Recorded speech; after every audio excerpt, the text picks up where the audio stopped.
Hello everyone, आप सभी का स्वागत है फार्मा एजुकेशन यूट्यूब चैनल पर। आज हम लोग साथियों यहाँ पर बात करने वाले हैं कि आपके शरीर में सूजन होने वाली सभी मेडिसिन के बारे में, उनके यूज के बारे में, उनके साइड इफेक्ट के बारे में। अगर आपकी बॉडी में कहीं भी क्या हो जा रहा है, सूजन हो जा रही है, इन्फ्लेमेशन हो जा रहा है, तो उसके बारे में हम लोग आज जानने वाले हैं। मेडिसिन के यूजेस, साइड इफेक्ट और ट्रीटमेंट। ठीक है, तो वीडियो को पूरा देखिए, लाइक करिए, शेयर करिए और सब्सक्राइब करना मत भूलिए। वीडियो को पूरा देखेंगे, आपको जानकारी पूरी मिलेगी। सेरिसोपेप्टिडेज ये एक प्रोटियोलाइटिक एंजाइम है।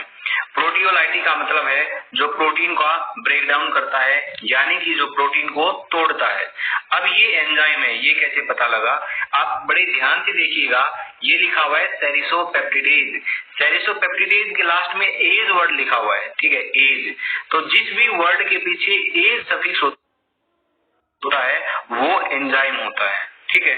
जैसे कि लाइपेज, मैं आपको लिख के बता देता हूँ, एग्जाम्पल है जैसे कि लाइपेज, ये भी एक एंजाइम है, क्योंकि इसके पीछे क्या है, एज वर्ड लगा हुआ है, ठीक है। अगर आपने 11th या 12th क्लास के अंदर बायोलॉजी पढ़ी है ना, तो आपको अच्छे से पता होगा एज सफिक्स जिस भी वर्ड के पीछे लगा हुआ होगा वो एक एंजाइम होता है। वो अलग बात है कि वो किस तरीके का एंजाइम है। जैसे कि किस तरीके का एंजाइम हो सकता है, कोई तो एंजाइम होता है जो प्रोटीन को तोड़ता है, कोई एंजाइम होता है जो लिपिड को तोड़ता है, कोई एंजाइम होता है जो कार्बोहाइड्रेट को तोड़ता है, ठीक है। तो अलग अलग तरीके के एंजाइम होते हैं, लेकिन हमको एज जो सफिक्स है उससे ये पता लग जाता है कि वो एक एंजाइम है।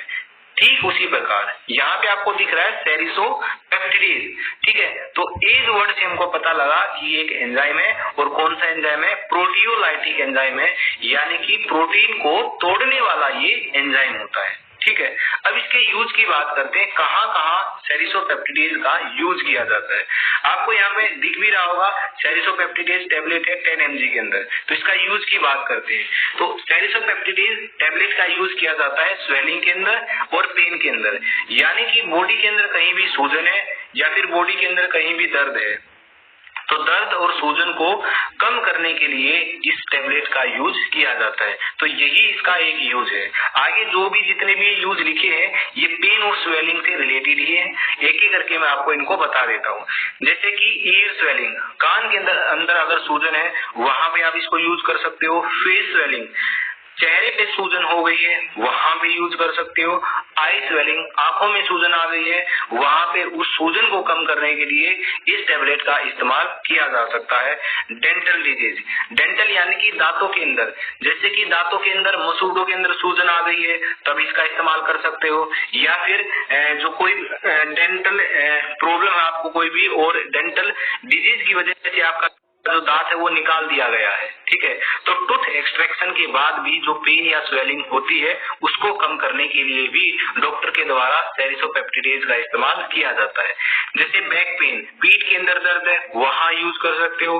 घुटनों के अंदर पेन है या फिर घुटनों के अंदर सूजन आ गई है तो वहां भी पेन और सूजन को ठीक करने के लिए इसका इस्तेमाल कर सकते हो। आफ्टर इंजरी, यानी कि चोट लगने के बाद, बॉडी में कहीं भी चोट लगती है, होता क्या है, चोट लगने के बाद वहां पे स्वेलिंग होती है और पेन होता है, तो उस पेन और स्वेलिंग को ठीक करने के लिए भी आप सेरिसोपेप्टिडेज का यूज कर सकते हो, ठीक है। पोस्ट ऑपरेटिव वाउंड्स, यानी कि ऑपरेशन के बाद अगर छोटी मोटी कोई सर्जरी हुई है तो सर्जरी के बाद भी डॉक्टर के द्वारा ये दवा पेशेंट को दी जाती है ताकि जो सूजन है और जो पेन है उसको ठीक किया जा सके। तो मेन तो इसका जो यूज है वो एक ही है, पेन और स्वेलिंग को रिड्यूस करने के लिए, ठीक है। बाकी तो ये सारे एग्जांपल है कि स्वेलिंग कहाँ कहाँ हो सकती है, पेन कहाँ कहाँ हो सकता है, ठीक है। ये थोड़े से कुछ एग्जांपल आपको समझाने के लिए मैंने बता दिए। अब इसके डोज की बात करते हैं, ठीक है। आपने इसका यूज समझ लिया, अब इसके डोज की बात करते हैं कि कितनी मात्रा में जो सेरिसोपेप्टिडेज है वो आपको लेनी है। तो इसकी डोज क्या होती है वो मैं आपको बता देता हूं। अगर मैं चाइल्ड डोज की बात करूं तो चाइल्ड डोज होती है 2.5 mg से 5 mg, इतनी होती है, ठीक है।